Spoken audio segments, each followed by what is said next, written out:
Welcome to టీసెట్. ఈ వీడియోలో మనం భారతదేశంలో ఉన్నటువంటి ఫెస్టివల్స్ని చూడబోతూ ఉన్నాం. సో ముందుగా లదాఖ్ ప్రాంతంలో ఉన్నటువంటి ఫెస్టివల్స్ ఏమేమి ఉన్నాయో చూద్దాం. సో లదాఖ్లో చూసుకున్నట్లయితే హెమిస్ అనేటువంటి ఒక ఫెస్టివల్ ఉంటుంది.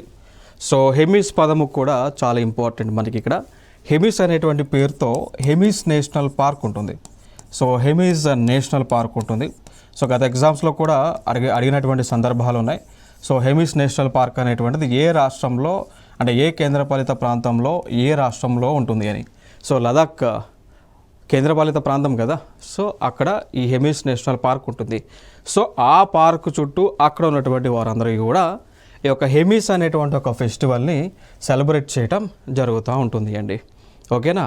సో అక్కడ అంటే కారణం ఏంటి అంటే ఈ ఫెస్టివల్ కూడా సెలబ్రేట్ చేయడానికి గల కారణం ఏంటి అంటే బౌద్ధ మతానికి చెందినటువంటి, సో టిబెటియన్లో ఈ బౌద్ధ మతం ఉంది కదా, అంటే బౌద్ధ మతం మన భారతదేశందే కానీ అప్పటికి కూడా టిబెట్ ప్రాంతానికి కూడా విస్తరించి ఉంది.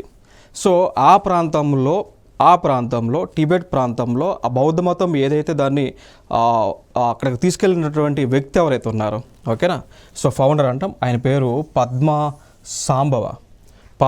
సాంబవ. సో బౌద్ధ గురువు ఈయన బుద్ధిజం రిలీజియన్ని టిబెట్ ప్రాంతానికి తీసుకుపోయాడు. సో అందుకోసం ఆయన యొక్క బర్త్డే సందర్భంగా ఈ యొక్క హెమిస్ అనేటువంటి ఒక ఫెస్టివల్ని సెలబ్రేట్ చేస్తూ ఉంటారు. ఓకే. సో ఇది ఒక ఇంపార్టెంట్ ఏరియా ఇక్కడ చూడవచ్చు. ఇక దాని తర్వాత మరి ఈ ఫెస్టివల్ మనం చూసుకున్నట్లయితే జనరల్గా 2 days ఈ ఫెస్టివల్ని సెలబ్రేట్ చేస్తూ ఉంటారు. So 5th month of the ఇయర్లో. So 5th month of the year is nothing but May నెల టైంలో ఈ పండుగ 2 రోజుల పాటు కూడా సెలబ్రేట్ చేయటం జరుగుతుంది, ఈ యొక్క హెమిస్ అనేటువంటి festival. Next Jammu and Kashmir మనం చూసుకున్నట్లయితే సో కేంద్రపాలిత ప్రాంతం ఇది కూడా. సో ఈ కేంద్రపాలిత ప్రాంతంలో తులీప్ ఫెస్టివల్ని సెలబ్రేట్ చేస్తూ ఉంటారండి. అర్థమైందా? సో తులీప్ ఫెస్టివల్ అనేటువంటిది సెలబ్రేట్ చేస్తూ ఉంటారు. కారణం ఏంటి అంటే ఈ జమ్మూ అండ్ కాశ్మీర్ ఈ లోయ ప్రాంతం ఏదైతే ఉందో అక్కడ తులీప్ అనేటువంటి పూల మొక్కలు ఎక్కువగా పండుతుంటాయండి. చూడండి ఇక్కడ, అంటే తులీప్ మొక్కలు. సో ఇవన్నీ కూడా పూల తోటలు, ఇవి తులీప్ అంటాం. సో ఈ పూల తోటలు అనేటువంటి ఎక్కువగా విస్తరించి ఉన్నాయి. సో వాటి గుర్తుగానే ఈ ఒక తులీప్ ఫెస్టివల్ని సెలబ్రేట్ చేస్తూ ఉంటారు. సో ఈ ప్రాంతం అంతా కూడా జమ్మూ అండ్ కాశ్మీర్లో అంతా కూడా మనకి లైక్ కుంకుమ పువ్వు అంటాం కదా, సాఫ్రాన్. సో సాఫ్రాన్ గార్డెన్స్ ఏ విధంగా ఉన్నాయో ఆ విధంగానే తులీప్ గార్డెన్స్ కూడా ఎక్కువగా ఉంటాయి. ఓకేనా. సో అందుకు ఇంకొక అంశం ఏంటి అంటే ఇదే జమ్మూ అండ్ కాశ్మీర్లో ఇందిరాగాంధీ గారి యొక్క గుర్తుగా tulip గార్డెన్కి Indira Gandhi memorial tulip garden అని కూడా పేరు పెట్టడం జరిగింది అండి. ఓకేనా. సో ఇంకో అంశం ఏంటి అంటే ఆసియా ఖండంలోనే అతిపెద్ద తులిప్ గార్డెన్ ఇది. ఇప్పుడు ఏదైతే మనం చూస్తూ ఉన్నామో ఇందిరాగాంధీ మెమోరియల్ తులిప్ గార్డెన్ అనేటువంటిది ఏదైతే కాశ్మీర్లో ఉందో ఇది ఆసియా ఖండంలోనే అతిపెద్ద తులిప్ గార్డెన్. సో ఇదొక అంశం అన్నమాట. ఇక దాని తర్వాత ఇదే జమ్మూ అండ్ కాశ్మీర్లో కరేవాస్ అని ఉంటాయండి. ఓకేనా. సో ఇదే జమ్మూ అండ్ కాశ్మీర్లో కరేవాస్ అనేటువంటి ఒక ల్యాండ్ ఏరియా ఉంటుంది. Nothing but Karewas they are the ఇది ఎందుకు ఫామ్ అయింది అంటే గతంలో రివర్స్ ఏవైతే ప్రవహించి ఉన్నాయో సో ఆ రివర్స్ అన్నీ కూడా ప్రవహించి ఎండిపోయిన తర్వాత ఆ ల్యాండ్ అంతా కూడా హై ఫెర్టైల్ ల్యాండ్. సో దాన్ని ఏమంటామంటే కరేవాస్ అంటాం. So high fertile land which was formed due to reverse existence. Okay. So ఈ ప్రాంతంలో ఎక్కువగా సాఫ్రాన్ అనేటువంటిది పండుతుందండి. సో సాఫ్రాన్ తెలుసు కదా, కుంకుమ పువ్వు అంటాం. సో కుంకుమ పువ్వు జనరల్గా లైక్ బిర్యానీ తయారు చేసేటప్పుడు వాడుతుంటారు, లేదంటే ప్రెగ్నెంట్ లేడీస్ తన యొక్క బేబీస్ కలర్ రావడానికి ఈ సాఫ్రాన్ పువ్వుని, కుంకుమ పువ్వుని యూస్ చేస్తూ ఉంటారు. సో దానికి సంబంధించి కూడా జమ్మూ అండ్ కాశ్మీర్ ప్రాంతంలో ఫెస్టివల్స్ని నిర్వహిస్తూ ఉంటారు. దాని తర్వాత ఇంకొక ఫెస్టివల్ జమ్మూ అండ్ కాశ్మీర్లోనే షికారా అనేటువంటి ఫెస్టివల్ని నిర్వహిస్తారు అండి. జనరల్గా ఈ ఫెస్టివల్ అనేటువంటిది సంవత్సరానికి ఒకసారి నిర్వహిస్తారు కానీ బట్ జనరల్గా కాశ్మీర్లో దాల్ లేక్ అనేటువంటిది ఉంటుంది. సో ఆ దాల్ లేక్ పరిసర ప్రాంతాల్లో దాల్ అనేటువంటి సరస్సు ఏదైతే ఉందో మంచినీటి సరస్సు, దాని పరిసర ప్రాంతాలలో ఈ యొక్క పండుగనైతే సెలబ్రేట్ చేస్తూ ఉంటారు. చూడండి ఇక్కడ, ఇప్పుడు ఇదే కదా దాల్ సరస్సు అంటాం. జమ్మూ అండ్ కాశ్మీర్లో ఉలార్ అనేటువంటి ఒక సరస్సు ఉంటుంది, మంచినీటి సరస్సే. దాని తర్వాత దాల్ అనేటువంటి మంచినీటి సరస్సే ఉంటుంది. ఈ ప్రాంతాలలో అంటే దీనికి గౌరవిస్తూ ఈ సరస్సులకు గుర్తిస్తూ గౌరవిస్తూ ఈ పండుగలను సెలబ్రేట్ చేస్తూ ఉంటారు షికార్ అనేటువంటి ఫెస్టివల్ని. ఓకేనా, చూడవచ్చు ఇక్కడ. దాని తర్వాత ఇక్కడనే మనకి షికారా రేస్ జరుగుతుంది, దాని తర్వాత డ్రాగన్ బోట్ రేస్ జరుగుతుంది, దాని తర్వాత కెనియో పోలో మ్యాచ్ అనేటువంటివి కూడా నిర్వహించడం జరుగుతుంది ఈ ఫెస్టివల్ సెలబ్రేషన్లో భాగంగా. ఇప్పుడు ఫర్ ఎగ్జాంపుల్ ఆంధ్రప్రదేశ్ తీసుకున్నాము అనుకోండి, సంక్రాంతి ఫెస్టివల్ చేస్తారు. సంక్రాంతి ఫెస్టివల్ టైంలో ఏం చేస్తారు, ఎద్దుల పోటీలు, సో బులక్ కార్ట్ రేసెస్, ఎద్దుల పోటీలు అని, కోడి పందాలు అని జరుగుతుంటాయి. దాని తర్వాత తమిళనాడు తీసుకున్నాం అనుకోండి, జల్లికట్టు పోటీలు జరుగుతుంటాయి, జల్లికట్టు పోటీలని.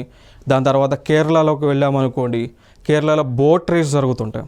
సో ఏ విధంగా సౌత్ ఇండియాలో ఫెస్టివల్ జరుగుతూ ఉన్నాయో ఆ విధంగా నార్త్ ఇండియాలో కూడా అదే విధంగా ఫెస్టివల్ జరుగుతుంటాయి.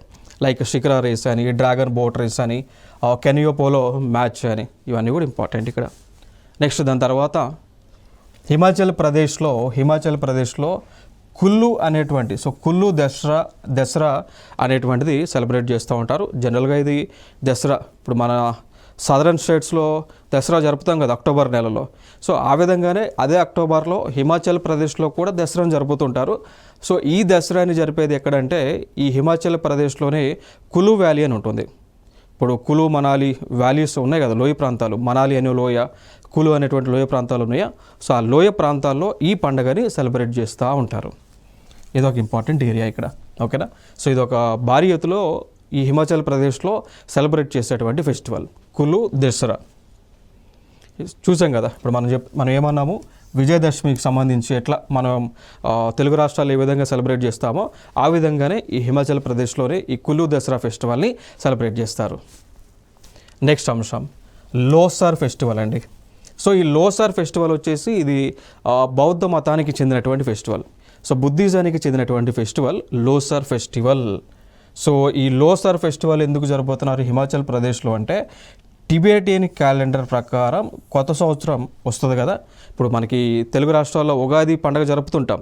ఎందుకు, తెలుగు కొత్త క్యాలెండర్ ఆ రోజు నుంచి మనకి వస్తుంది, అమల్లోకి వస్తుంది కదా. ఓకేనా, సో అట్లా ఆ విధంగా ఈ లోసర్ అనేటువంటి పండుగని ఈ టిబెటియన్ క్యాలెండర్ ఉంటుంది బుద్ధిజానికి సంబంధించింది. సో అది ఆ రోజు నుంచి స్టార్ట్ అవుతుంది కాబట్టి దాన్ని గుర్తిస్తూ ఉగాదిలాగా ఈ లోసర్ ఫెస్టివల్ని హిమాచల్ ప్రదేశ్లో జరుపుతుంటారు. నెక్స్ట్ ఇంకొక ఫెస్టివల్ హిమాచల్ ప్రదేశ్లోనే హల్దా అనేటువంటి ఒక ఫెస్టివల్ అండి. సో ఈ హల్దా అనేటువంటి festival is similar to Diwali. ఇప్పుడు మనం దీపావళి ఫెస్టివల్ని ఏ విధంగా సెలబ్రేట్ చేస్తాం, క్రాకర్స్ కాల్చడము, రకరకాల బాంబులు కాల్చేటువంటి కార్యక్రమం చేస్తామా, సేమ్ అదే విధంగా ఈ హల్దా అనేటువంటి ఫెస్టివల్ని హిమాచల్ ప్రదేశ్లో సెలబ్రేట్ చేస్తారు.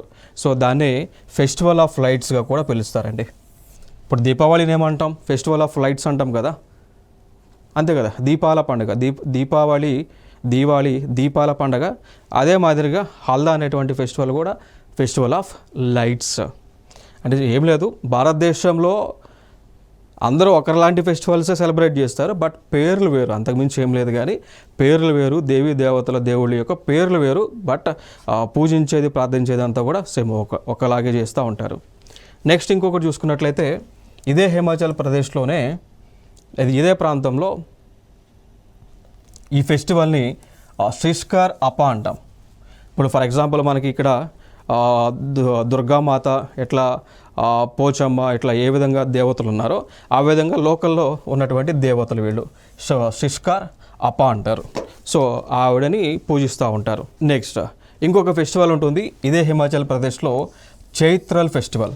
సో చైత్రల్ ఫెస్టివల్ అనేటువంటిది ఇదే హిమాచల్ ప్రదేశ్ ప్రాంతంలో సెలబ్రేట్ చేస్తూ ఉంటారు అండి. సో జనరల్గా చైత్ర మాసం ఎప్పుడైతే స్టార్ట్ అవుతూ ఉందో, సో చైత్ర మాసం అనేటువంటిది ఎప్పుడైతే స్టార్ట్ అవుతూ ఉందో, సో ఆ టైంలో చైత్రల్ ఫెస్టివల్ అనేటువంటి దాన్ని నిర్వహిస్తూ ఉంటారు అండి. సో దీనిలో భాగంగా ఏం చేస్తారు అంటే వీళ్ళందరూ కూడా, సో ఈ చైత్ర ఫెస్టివల్ భాగంగా, చైత్రహాల్ ఫెస్టివల్ భాగంగా ఏం చేస్తారంటే ఈ ప్రజలు హిమాచల్ ప్రదేశ్లో ఉన్నటువంటి హిమాచల్ ప్రదేశ్లో ఉన్నటువంటి ఫ్యామిలీస్ ఎవరెత్తున్నారో వాళ్ళు ఉన్నటువంటి ఇళ్ళకి హౌసెస్ ఉంటాయా, వాటికి వాల్స్ ఉంటాయా, వాల్స్ పైన జంతువులకు సంబంధించినటువంటి మేల్ యానిమల్స్కి సంబంధించి లేదంటే క్రాప్స్కి సంబంధించినటువంటి పిక్చర్స్ని వేస్తూ ఉంటారండి. అర్థమైంది కదా. సో ఇప్పుడు ఏం చేస్తారు, ఏవైతే మేల్ యానిమల్స్, ఇప్పుడు వ్యవసాయంలో వాడేటువంటి యానిమల్స్ ఏంటి, జనరల్గా మేల్ యానిమల్స్నే వాడుతుంటారు. ఇప్పుడు వ్యవసాయం ఇప్పుడు మనకి లైక్ ఎద్దులు అట్లాంటి యానిమల్స్ ఉన్నాయా, మేల్ యానిమల్స్ ఉన్నాయా, వాటిని వాడుతుంటారు కదా. సో వాటికి గుర్తుగానే వాటికి రెస్పెక్ట్ ఇస్తూ ఏం చేస్తారండి, ఆ మేల్ యానిమల్స్ యొక్క బొమ్మలు, అదేవిధంగా వాళ్ళు పండించేటువంటి పంటల యొక్క బొమ్మలను గోళ్లపై వేసి దాన్ని డెకరేట్ చేస్తారు. సో ఆ డెకరేట్ చేసి సెలబ్రేషన్ చేస్తారు. ఆ ఫెస్టివలే చైత్రౌల్ ఫెస్టివల్ అనేటువంటిది. నెక్స్ట్ చూసుకుంటే హోలా మొహల్లా అంటాం. హోలా మొహల్లా. సో ఇది హోలా మొహల్లా అనేటువంటిది ఫెస్టివల్ సిక్కుయిజానికి చెందినటువంటి ఫెస్టివల్. సో చూడండి ఇక్కడ హోలా మొహల్లా సిక్కు మతానికి చెందినటువంటి ఫెస్టివల్ ఇది. సో సేమ్ ఇది యాక్చువల్గా పంజాబ్ రాష్ట్రంలో సెలబ్రేట్ చేస్తూ ఉంటారు. మనందరికీ తెలుసు కదా, ఇదే పంజాబ్ రాష్ట్రంలో ఎక్కువగా ఉన్నటువంటి రిలీజియన్ వచ్చేసి సిక్కు కదా. సో సిక్స్ ఎక్కువగా ఉంటారు ఈ ప్రాంతంలో. సో అందుకోసం వీళ్ళందరూ కలిసి హోలా మొహల్లా అనేటువంటి పండగని నిర్వహిస్తూ ఉంటారు. ప్లేస్ ఎక్కడంటే ఆనంద్పూర్. సో ఆనంద్పూర్ సాహిబ్ అని ఉంటుంది. సో ఆనందపూర్ సాహిబ్లో ఈ పండగని నిర్వహించడం జరుగుతూ ఉంటుంది అక్కడ ఉన్నటువంటి సిక్కులందరికీ కూడా. ఓకేనా. సో అక్కడ అంటే వీళ్ళు పూజిస్తూ ఉంటారు, నిహాంగ్ సిక్స్ ఉంటారా. సో వీళ్ళందరూ కూడా ఈ పండగ సెలబ్రేషన్లో పార్టిసిపేట్ చేసి బ్రేవర్ యాక్టివిటీస్ అన్నీ కూడా వీరు చేస్తూ ఉంటారు. నెక్స్ట్ ఇదే పంజాబ్లో గురుపురాబ్ అనేటువంటి ఒక ఫెస్టివల్ని నిర్వహిస్తారండి. సో ఇదే పంజాబ్లో సిక్కు మతానికి చెందినటువంటి వారు, సిక్కిజం చెందినటువంటి వారు, సిక్కు గురువులు ఎవరైతే ఉన్నారో వారందరూ కలిసి ఈ యొక్క ఫెస్టివల్ని సెలబ్రేట్ చేస్తూ ఉంటారు. ఇంకో కారణం ఏంటి అంటే ఈ గురుపురాబ్ అనేటువంటిది ఇప్పుడు ఎవరైతే సిక్కుకి సంబంధించి గురువులు ఎవరైతే ఉన్నారో సో వారి యొక్క బర్త్డే సందర్భంగా, దాంతోపాటు వారి యొక్క డెత్ యానివర్సరీ సందర్భంగా ఈ యొక్క ఫెస్టివల్ని సెలబ్రేట్ చేయడం జరుగుతూ ఉంటుంది అండి. ఓకేనా. సో ఇంకొక అంశం, సిక్కు గురువు అయినటువంటి గురునానక్ దేవ్ అంటాం. సిక్కు గురు ఆయన పేరు సిక్కు యొక్క మత గురువు అండి. ఇప్పుడు ఫర్ ఎగ్జాంపుల్ లైక్ క్రిస్టియానిటీ తీసుకుంటే జీసస్ని ఎట్లా మనం చెప్తూ ఉంటామో, హిందూయిజం తీసుకున్నట్లయితే లైక్ శ్రీకృష్ణుడి గురించి మనం ఎట్లా మాట్లాడుతుంటామో, లేదంటే రాముడి గురించి ఎట్లా మాట్లాడుతుంటామో, అట్లా సిక్ మతంలో గురు నానక్ దేవ్ గారి గురించి మాట్లాడుతూ ఉంటారు. సో ఆయన యొక్క బర్త్డే సందర్భంగా జనరల్గా ఈ గురుపురాబ్ అనేటువంటి ఒక ఫెస్టివల్ని సిక్కిజానికి చెందినటువంటి వారు సెలబ్రేట్ చేస్తూ ఉంటారు. నెక్స్ట్ ఇంకొక ఫెస్టివల్ బైసాఖి అంటాం. సో ఇదే బైసాఖిని వైశాఖి అనేటువంటి పేరుతో కూడా మనం పిలుస్తాం. సో పంజాబ్ రాష్ట్రంలోనే సెలబ్రేట్ చేస్తారు. ఇదే బైసాఖిని వైశాఖి ఫెస్టివల్గా కూడా పిలుస్తూ ఉంటాము అండి. సో ఈ ఫెస్టివల్ జనరల్గా ఎప్పుడైతే వైశాఖ మాసం స్టార్ట్ అవుతుందో, వైశాఖ మాసం అనేటువంటిది ఎప్పుడైతే స్టార్ట్ అవుతుందో సో ఆ టైంలోనే ఈ యొక్క ఫెస్టివల్ని సెలబ్రేట్ చేస్తూ ఉంటారు అండి. ఓకేనా. సో జనరల్గా ఈ టైంలో సెలబ్రేట్ చేయడానికి కారణం ఏంటి అంటే ఈ సిక్కిజానికి సంబంధించింది ఈ కల్సా అనేటువంటి వారి యొక్క బర్త్ సందర్భంగా, బర్త్ ఆఫ్ ది కల్సా అంటాం కదా. So birth of the Khalsa సందర్భంగా, దాంతోపాటు పంజాబ్లో న్యూ ఇయర్ స్టార్ట్ అవుతున్నటువంటి సందర్భాన ఈ యొక్క పండగని జరుపుతూ ఉంటారు అండి. ఇదే టైంలో నార్త్ ఇండియాలో కూడా ఈ పండగని జరుపుతూ ఉంటారు యాజ్ అన్ హార్వెస్ట్ ఫెస్టివల్గా. సో పంట కోసేటువంటి టైం వస్తుంది కదా ఈ టైంలోనే. సో ఈ టైంలోనే నార్త్ ఇండియాలో కూడా హార్వెస్ట్ ఫెస్టివల్గా బైసాఖి అనేటువంటి పేరుతో సెలబ్రేట్ చేస్తూ ఉంటారు. చూడవచ్చు. సో దానికి సంబంధించిన ఇమేజెస్ అండి. సో ఇది పంట ఉంది కదా. సో పంట వీళ్ళు ఏం చేస్తూ ఉన్నారు, కోస్తూ ఉన్నారు కదా. సో ఇది హార్వెస్టింగ్ ఫెస్టివల్ అన్నట్టు బైసాఖి అనేటువంటిది నార్త్ ఇండియాలో సెలబ్రేట్ చేస్తారు, పంజాబ్ రాష్ట్రంలో కూడా సెలబ్రేట్ చేస్తారు ఈ ఫెస్టివల్ని. నెక్స్ట్ ఇంకొక ఫేమస్ ఫెస్టివల్ లోహ్రీ ఫెస్టివల్. ఇదొక ప్రీవియస్ ఇయర్ క్వశ్చన్ అండి. ఇది అంటే గతంలో అడిగి ఉన్నారు కూడా. సో లోహ్రీ ఫెస్టివల్ అనేటువంటిది ఏ రాష్ట్రంలో సెలబ్రేట్ చేస్తారు అని అడిగారు. సో ఇచ్చినటువంటి ఆప్షన్స్లో పంజాబ్ ఉంది. So Punjab is the right answer. లేదు ఒకవేళ ఇచ్చినటువంటి ఆప్షన్స్లో పంజాబ్ లేదనుకోండి, ఒకవేళ ఢిల్లీ ఉంది అనుకోండి, సో ఢిల్లీ అయినా కూడా సరైనదే. కారణం ఏంటి అంటే ఈ లోహ్రీ అనేటువంటి ఫెస్టివల్ని ఢిల్లీలో నిర్వహిస్తున్నారు. ఢిల్లీలో ఎందుకంటే యాక్చువల్గా ఈ ఫెస్టివల్ని సిక్కిజానికి చెందినటువంటి వారు ఎక్కువగా సెలబ్రేట్ చేస్తారు. సో ఈ సిక్కిజానికి సంబంధించినటువంటి వారు పంజాబ్ నుంచి ఢిల్లీకి కూడా మైగ్రేట్ అవ్వడం జరిగింది. సో పంజాబ్లో సిక్కిజం పీపుల్ ఉన్నారు, ఢిల్లీలో కూడా ఉన్నారు. సో ఢిల్లీలో కూడా అత్యధికంగా ఈ లోహ్రీ ఫెస్టివల్ని ఢిల్లీలో కూడా సెలబ్రేట్ చేస్తూ ఉన్నారు. అందుకోసం అంటే ఇచ్చినటువంటి క్వశ్చన్కి ఆప్షన్స్ని బట్టి మీరు ఆన్సర్ని చూస్ చేసుకోండి. సో లోహ్రీ పంజాబ్లో జరుపుతారు. దాని తర్వాత కొంతమంది ఈ సిక్కిజానికి చెందినటువంటి వారు జమ్మూ అండ్ కాశ్మీర్ ప్రాంతానికి కూడా పోయినారు. సో అక్కడ కూడా జరుపుతారు. దాంతోపాటు ఢిల్లీలో కూడా. సో ఢిల్లీలో మనకి సెంట్రల్ ఢిల్లీ పార్ట్ ఉంటుంది, లైక్ కర్నాటక ప్లేస్ అని, కరోల్ బాగ్ అని, ఓల్డ్ రాజేంద్ర నగర్ అని ఆ ప్లేసెస్ ఉంటాయి. సో అక్కడ ఎక్కువగా ఈ పండుగను సెలబ్రేట్ చేస్తూ ఉంటారు. నెక్స్ట్ వచ్చేసి ఉత్తరాఖండ్ నుంచి కుంభమేళా ఉంటుంది.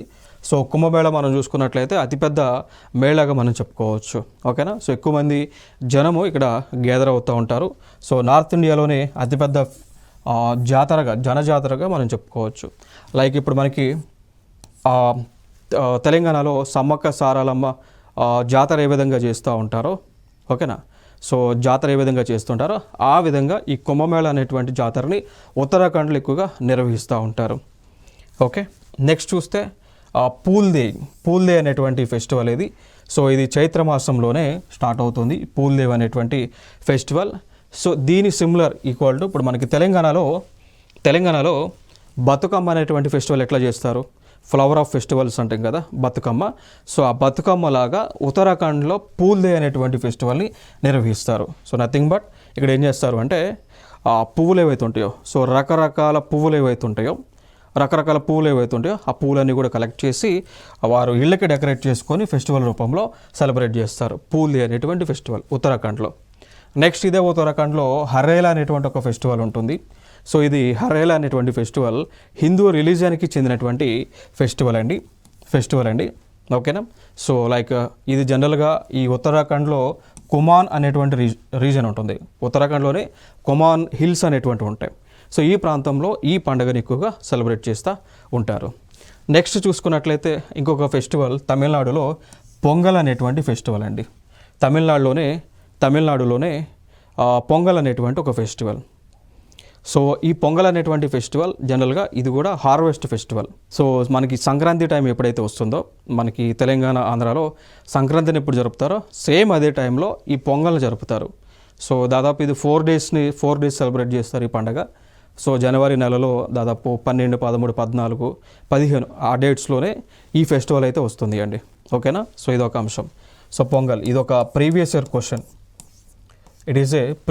క్వశ్చన్. సో పొంగల్ అనేటువంటి ఫెస్టివల్ని ఏ రాష్ట్రంలో జరుపుతారని చాలా ఎగ్జామ్స్లో కూడా అడిగారు. సో ఆన్సర్ వచ్చేసి తమిళనాడు. జనరల్గా కొందరు ఆంధ్రాలో అనుకుంటారు, బట్ ఆంధ్రాలో పొంగల్ అనేటువంటి పేరుతో ఫెస్టివల్ జరపరు, సంక్రాంతి అనేటువంటి పేరుతో పండుగను జరుపుతారు. ఓకేనా. సో జనరల్ కూడా ఆ టైంలో విషెస్ చెప్పేటప్పుడు హ్యాపీ పొంగల్ అని మెసేజ్ చేస్తూ ఉంటారు. హ్యాపీ పొంగల్ కాదు, happy Makar Sankranti. Pongal is not our Telugu state festival, it is belongs to Tamil Nadu festival. Clear కదా.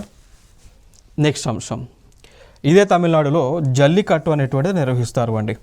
సో జల్లికట్టు తరచుగా న్యూస్లో ఉంటా ఉంది. కారణం ఏంటి అంటే ఈ జల్లికట్టు క్రీడ ఇది యాక్చువల్గా ఇప్పుడు ఈ ఎద్దులు ఏవైతున్నాయో వాటిని కంట్రోల్ చేస్తూ ఉంటారు, ఈ విధంగా ఆడుతూ ఉంటారు తమిళనాడులో. సో దీనికి సంబంధించి ఈ యానిమల్స్ని ప్రొటెక్ట్ చేసేటువంటి ఒక సంస్థ ఎన్జిఓలు ఉంటాయి కదా. సో యానిమల్స్ని ప్రొటెక్ట్ చేసేటువంటి ఎన్జిఓలు ఏం చేస్తాయంటే ప్రతిసారి కూడా సుప్రీంకోర్టులో కేసు వేస్తూ ఉంటాయి. ఏమని అంటే జల్లికట్టు వల్ల జంతువులకి హానికరం అవుతూ ఉంది, జంతువులు మరణిస్తూ ఉన్నాయి, అందుకోసం జల్లికట్టు పండుగని నిర్వహించవద్దు అని ఈ యానిమల్ ఆర్గనైజేషన్ వాళ్ళు కోర్టులో కేసు వేస్తూ ఉంటే కోర్టు ఫైనల్గా జడ్జిమెంట్ ఇస్తూ ఉంటుంది. ఏమని అంటే జల్లికట్టు అనేటువంటి క్రీడను ఈ యొక్క ఫెస్టివల్ని సెలబ్రేట్ చేసుకోవచ్చు, క్రీడను కూడా ఆడవచ్చు అని చెప్పేసి సుప్రీంకోర్ట్ ఆఫ్ ఇండియా జడ్జిమెంట్ అనేటువంటిది పాస్ చేస్తూ ఉంటుంది. అట్లా ఇది ప్రతిసారి కూడా న్యూస్లో ఉంటా ఉంది. సో దీనిపైన కూడా ఎక్కువగా క్వశ్చన్స్ వస్తూ ఉన్నాయి. సో ఏమని అంటే జల్లికట్టు క్రీడలను ఏ ప్రాంతాల్లో అధికంగా జరుపుతున్నారని, సో తమిళనాడు రాష్ట్రంలో జరుపుతుంటారు. ఓకే. నెక్స్ట్ ఈ జల్లికట్టునే సల్లికట్టు అని కూడా పిలుస్తుంటారు. సో జల్లికట్టునే సల్లికట్టు అని కూడా పిలుస్తుంటారు. ఓకేనా. సో ఈ విధంగా యానిమల్స్ని కంట్రోల్ చేస్తూ ఉంటారు అండి. సో ఇట్లాంటిది యానిమల్కి సంబంధించింది మనకి ఇప్పుడు తెలంగాణలో సదరని జరుపుతూ ఉంటారు. తెలంగాణలో మేజర్గా హైదరాబాద్ ప్రాంతంలో మనం చూడవచ్చు. తెలంగాణ ప్రాంతంలో అంటే ఎక్కువగా హైదరాబాద్లో ఎక్కువగా సెలబ్రేట్ చేస్తారు ఈ సదర్ అనేటువంటి ఒక ఫెస్టివల్. సో ఏం చేస్తారంటే ఏం లేదు, మన భారతదేశంలో ఉన్నటువంటి కొన్ని ఈ గేదెలు ఏవైతే ఉంటాయో, బఫెలోస్ ఏవైతే ఉంటాయో వాటిని తీసుకొస్తారు. అంటే లైక్ హర్యానా ప్రాంతాలు, వివిధ ప్రాంతాల నుంచి ఆ బఫెలోస్ని తీసుకొచ్చి వాటిని ఆ యొక్క బఫెలోస్ ప్రదర్శన చేస్తూ ఉంటారండి. ఓకేనా. సో వాటిని పూజించడము, ఆ సెలబ్రేషన్ అనేటువంటిది చేస్తారు, దాన్ని సదర్ అంటారు. ఓకేనా. తెలంగాణలో ఎక్కువగా హైదరాబాద్ ప్రాంతంలో చేస్తారు. ఎక్కువగా హైదరాబాద్ ప్రాంతంలో చేస్తుంటారు. బట్ ఇక్కడ వాటిలో మనం ఈ బఫెలోస్ని పూజిస్తాము. బట్ తమిళనాడులో మాత్రం వాటితో ఈ విధంగా ఆడుకుంటూ ఉంటారు వాళ్ళు. ఓకే, నెక్స్ట్ ఇంకొక ఫెస్టివల్ ఉంటుంది తమిళనాడులో, తైపూసం అనేటువంటి ఫెస్టివల్ అండి. సో ఇది హిందూయిజం సంబంధించినటువంటి ఫెస్టివల్ ఇది. సో ఇక్కడ తమిళనాడులో ఎవరైతే తమిళనాడు అదేవిధంగా ఈ కేరళకి చెందినటువంటి కమ్యూనిటీస్ ఎవరైతే ఉన్నారో, సో హిందూయిజం చెందినటువంటి వారు ఈ తైపూసం అనేటువంటి ఒక ఫెస్టివల్ని సెలబ్రేట్ చేస్తూ ఉంటారు. సో ఈ ఫెస్టివల్ యొక్క మెయిన్ ఆబ్జెక్టివ్ ఏంటి అంటే ఈ ఎందుకు సెలబ్రేట్ చేస్తూ ఉంటారు అంటే మంచి అనేటువంటిది చెడుని ఓవర్కమ్ చేసింది అని, అర్థమైందా? సో చెడుని ఓవర్కమ్ చేసి మంచి పైకి వచ్చింది అని. సో చూడొచ్చు, like the victory of good over evil అంట. ఇప్పుడు దీపావళి పండుగ కూడా మనం ఎందుకు సెలబ్రేట్ చేస్తూ ఉంటాము అండి? ఎందుకు కారణం ఏంటి అంటే the victory of good over ఈవిలన్స్ అంటే లైక్ ఈ నరకాసురుడు అనేటువంటి ఒక ఈవిల్ని అతన్ని గాడెస్ వధించింది అని ఒక స్టోరీ ఉంది కదా మనకి. సో దాని ప్రకారమే దీపావళి మనం జరుపుతూ ఉంటాం. సో నరకాసుడు అనేటువంటి ఒక రాక్షసుని గాడెస్ దేవత వధించింది. అందుకోసం ప్రజలందరూ కూడా ఆనందంతో ఆ పండుగని జరుపుకుంటూ ఉంటారని మనం చదువుకుంటాం, వింటాం కదా. దీపావళి ఎందుకు జరుపుతున్నారంటే సేమ్ అదే మాదిరిగా ఈ ఫెస్టివల్ని కూడా, సో తైపూసం అనేటువంటి ఒక ఫెస్టివల్ని తమిళనాడు రాష్ట్రంలో జరుపుతుంటారు. దాని తర్వాత నాట్యాంజలి అనేటువంటి ఒక ఫెస్టివల్ ఉంటుంది. సో నాట్యాంజలి అనేటువంటి ఫెస్టివల్ మరి ఏ దేవుడి యొక్క గుర్తుగా సెలబ్రేట్ చేస్తారు అంటే లార్డ్ శివ అండి. మనందరికీ తెలుసు శివుడు లయకారుడు అంటాం. శివుడు వల్ల నాట్యశాస్త్రం అనేటువంటిది ఆవిర్భవించింది అంటాం. సో శివుడికి కోపం వచ్చినప్పుడు కూడా ఏం చేస్తాడు? డాన్స్ చేస్తాడు కదా, నాట్యం చేస్తుంటాడు కదా. అదే శివుడిని నటరాజుడు అని కూడా పిలుస్తుంటాం కదా. సో అందుకోసం ఆ నటరాజుడిని స్మరిస్తూ పూజించేటువంటి ఫెస్టివలే నాట్యాంజలి అనేటువంటి ఫెస్టివల్ అండి. ఓకే, సో ఇదొక ఇంపార్టెంట్. నెక్స్ట్ వచ్చేసి ఇదే తమిళనాడులో చిత్రాయి తిరువిజ అనేటువంటి ఫెస్టివల్. సో ఇది జనరల్గా మధురై అనేటువంటి సిటీ ఏదైతే ఉందో అక్కడ ప్రతి సంవత్సరము కూడా సెలబ్రేట్ చేస్తారు. దాని తర్వాత ఇంకొక ఫెస్టివల్ వచ్చేసి మహామహం అనేటువంటి ఫెస్టివల్. సో జనరల్గా ఈ ఫెస్టివల్ ఎందుకు సెలబ్రేట్ చేస్తారు అంటే ఈ తమిళనాడులో కుంభకోణం అనేటువంటి ఒక సిటీ ఉంటుంది. ఆ సిటీలో మహామహం అనేటువంటి ఒక పాండ్ అంటే నథింగ్ బట్ ఒక చెరువు లాంటిది ఉంటుంది ఈ సిటీలో. ఇది కుంభకోణం అనేటువంటి సిటీలో చెరువు లాంటిది ఉంటుంది. సో చిన్న లైక్ ఒక పాండ్ లాంటిది ఉంటుంది, దాని పేరు మహామహం అనేటువంటి పాండ్. సో దానిని పురస్కరించుకొని ప్రతి 12 సంవత్సరాలకు ఒకసారి ఈ ఫెస్టివల్ని సెలబ్రేట్ చేస్తారండి. ఇప్పుడు సిమిలర్గా ఇప్పుడు మనకి ఆంధ్ర తెలంగాణలో లేదంటే నదులకు సంబంధించి కృష్ణా నదో లేకపోతే గోదావరి నదో ఆ నదులకు సంబంధించి పుష్కరాలు జరుపుతూ ఉంటాం కదా. ప్రతి 12 సంవత్సరాలకి పుష్కరాలు జరుపుతామా? ఇప్పుడు రీసెంట్గా గోదావరి పుష్కరాలు జరిపాము, కృష్ణా పుష్కరాలు జరిపాము. సో ఎట్లా 12 సంవత్సరాలకు ఒకసారి జరుపుతాం కదా. అదే మాదిరిగా ఈ మహా పాండ్కి సంబంధించి ప్రతి 12 సంవత్సరాలకి పుష్కరాలు జరుపుతారు. వాటి పేరే మహామహం అనేటువంటి ఫెస్టివల్ పేరుతో. ఇది ఒక ఇంపార్టెంట్ ఏరియా. నెక్స్ట్ కేరళలోకి వస్తే కేరళలో ఓనం అనేటువంటి ఫెస్టివల్ని బాగా జరుపుతారు. ఇది చాలా ఎగ్జామ్స్లో కూడా అడగటం జరిగింది అండి. చాలా ఎగ్జామ్స్లో కూడా దీన్ని అడిగారు. సో అంటే లైక్ ఓనం అనేటువంటి ఫెస్టివల్ని ఏ రాష్ట్రంలో జరుపుతుంటారు అని అడిగారు. ఓకే, సో ఓనం వచ్చేసి కేరళలో జరుపుతుంటారండి. సో కేరళ రాష్ట్రంలో లైక్ సెప్టెంబర్ ఆ టైంలో జరుపుతుంటారు. It is one of the harvest festival అండి. Onam festival, it is one of the harvest festival which is celebrated in Kerala. Next ఇంకొక ఫెస్టివల్ విషు ఫెస్టివల్. సో ఇది కేరళ యొక్క న్యూ ఇయర్ ఎప్పుడైతే స్టార్ట్ అవుతుందో అప్పుడు ఈ విషు ఫెస్టివల్ సెలబ్రేట్ చేస్తారు. లైక్ తెలంగాణలో, ఆంధ్రాలో ఈ ఉగాది ఎప్పుడైతే స్టార్ట్ అవుతుందో, సో ఉగాది అనేటువంటి is nothing but Telugu new year కదా. సో తెలుగు కొత్త సంవత్సరం కదా. సో అట్లా కేరళ రాష్ట్రంలో కేరళ యొక్క క్యాలెండర్ స్టార్ట్ అయ్యేటప్పుడు విషు అనేటువంటి ఫెస్టివల్ని సెలబ్రేట్ చేస్తారండి. ఓకే, విషు అనేటువంటి ఫెస్టివల్ని సెలబ్రేట్ చేయడం జరుగుతూ ఉంది. నెక్స్ట్ చూసుకున్నట్లయితే కేరళ నుంచే అల్పసి ఉత్సవం అండి. అల్పసి ఉత్సవం. సో ఇది కూడా జనరల్గా ఈ ఫెస్టివల్ వచ్చేసి ఏం చేస్తారంటే ఈ కేరళ రాష్ట్రంలో పద్మనాభ స్వామి టెంపుల్ ఉంది కదా, చాలా ఫేమస్ అయింది కదా. సో ఈ కేరళ రాష్ట్రంలో ఉన్న శ్రీ పద్మనాభ స్వామి టెంపుల్లో విగ్రహాలు ఏవైతే ఉంటాయో, సో వాటిని ఒక రోజున బయటికి తీసుకొచ్చి వీళ్ళు ఏం చేస్తారంటే వాటికి స్నానాలు చేయించడము ఆ విధంగా చేపిస్తారు. సో ఆ ఫెస్టివల్ ఇది. సో అల్పసి ఉత్సవం అంటాం. సో ఎవరైతే పద్మనాభ స్వామి టెంపుల్లో ఉన్నటువంటి విగ్రహాలు ఏవైతే ఉంటాయో వాటిని బయటికి తీసుకొచ్చి ఈ యొక్క స్నానాలు చేయించేటువంటి కార్యక్రమాలు చేస్తారు. ఇప్పుడు ఫర్ ఎగ్జాంపుల్ తీసుకుంటే మనకి లైక్ ఆంధ్రప్రదేశ్లో నరసింహస్వామి లక్ష్మీ నరసింహస్వామి టెంపుల్ ఉంటుంది, మోస్ట్ ప్రాబబ్లీ సింహాచలం. సో సింహాచలంలో లక్ష్మీ నరసింహస్వామి టెంపుల్ ఉంటుందా. సో ఆ టెంపుల్ ఆ యొక్క దేవుడు ఎవరైతే ఉన్నారో దానికి ఆ గంధం ఉంటుంది. సో ప్రతి సంవత్సరం కూడా ఆ గంధాన్ని అంతా కూడా ఒక రోజు తీసి మొత్తం అంతా క్లీన్ చేసి మళ్ళీ గంధం రాస్తుంటారు దేవుడికి. ఓకేనా. సో అట్లా ఆ విధంగా ఆ పాయింట్ ఆఫ్ వ్యూలో ఆ విధంగానే ఈ అల్పసి ఉత్సవం అనేటువంటి దాన్ని సెలబ్రేట్ చేస్తూ ఉంటారు ఈ కేరళ ప్రాంతంలో. నెక్స్ట్ అంశం కర్ణాటక. సో కర్ణాటకలో చూసుకున్నట్లయితే కర్ణాటకలో దసరా సెలబ్రేట్ చేస్తారు అండి. సో ఇప్పుడు ఆంధ్ర తెలంగాణలో దసరా పండుగ ఏ విధంగా చేస్తారో ఇప్పుడు తెలంగాణ ఆంధ్రలో కనకదుర్గమ్మని, సో దుర్గామాతని పూజిస్తూ మనం పండగ చేస్తాం దసరా పండుగ. బట్ కర్ణాటకలో వచ్చేసి అక్కడ వాళ్ళు పూజించేది చాముండేశ్వరిని అండి. సో ఇక్కడ కనకదుర్గమ్మ, అక్కడ చాముండేశ్వరి. సో ఆవిడని పూజిస్తూ ఈ దసరా పండుగ 10 రోజుల పాటు చేస్తారు అండి. ఓకే. సో చూడవచ్చు ఇక్కడ. సో కారణం ఏంటి, ఇప్పుడు దసరా పండుగ ఎందుకు చేస్తాం, మహిషాసురుడు అనేటువంటి ఒక డెమోని, so demon is nothing but ఒక రాక్షసుడిని వధించినటువంటి సందర్భాన ఈ పండుగ చేస్తుంటారు కదా. సో ఇదే పండుగ సేమ్ ఇదే కాన్సెప్ట్తో కర్ణాటకలో కూడా చేస్తూ ఉంటారు. నెక్స్ట్ వచ్చేసి ఇదే కర్ణాటకలో హంపి ఉత్సవ్ సెలబ్రేట్ చేస్తారు. సో ఇది నవంబర్ టైంలో 3 రోజుల పాటు సెలబ్రేట్ చేయడం జరుగుతూ ఉంది. సో దీనిని విజయ్ ఉత్సవ్ అని కూడా పిలుస్తూ ఉంటారు. సో కర్ణాటకలో హంపి ప్రాంతం ఏదైతే ఉంటుందో సో హంపి ప్రాంతంలో ఈ పండుగను ఎక్కువగా సెలబ్రేట్ చేస్తూ ఉంటారు. దాని తర్వాత కర్ణాటకలో చూసుకున్నట్లయితే కర్ణాటకలో కరాగా అనేటువంటి ఒక ఫెస్టివల్ని నిర్వహిస్తూ ఉంటారు. జనరల్గా ఇది కర్ణాటకలో తీగల అనేటువంటి కమ్యూనిటీ ఉంటుందండి. కర్ణాటకలో తీగల అనేటువంటి ఒక కమ్యూనిటీ ఉంటుంది. సో వారు ఈ పండుగని సెలబ్రేట్ చేయడం జరుగుతూ ఉంటుంది.